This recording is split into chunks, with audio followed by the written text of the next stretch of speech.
السلام علیکم ناظرین، آپ کو آج کی سب سے بڑی اور اہم بریکنگ نیوز سے آگاہ کرتے چلیں۔ ماہر فلکیات نے 9 اور 10 محرم الحرام کے لیے انتہائی خطرناک ترین ہائی الرٹ جاری کر دیا ہے۔ میں آپ کو بتانے والا ہوں مکمل تفصیل کے ساتھ کہ 9 اور 10 محرم الحرام کو کیا ہونے جا رہا ہے۔ تو اس سے پہلے آپ نے ویڈیو کو لائک اور چینل کو سبسکرائب لازمی کرنا ہے تاکہ آپ کو ہماری نئی ویڈیو کا نوٹیفیکیشن سب سے پہلے اور بآسانی ملتا رہے۔ تو آپ کا قیمتی وقت ضائع کیے بغیر بڑھتے ہیں ویڈیو کی جانب۔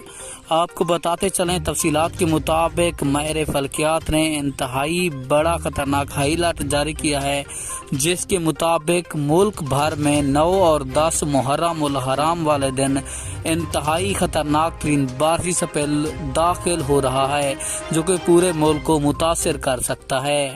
یہ بارشی سپیل انتہائی خطرناک بتایا جا رہا ہے۔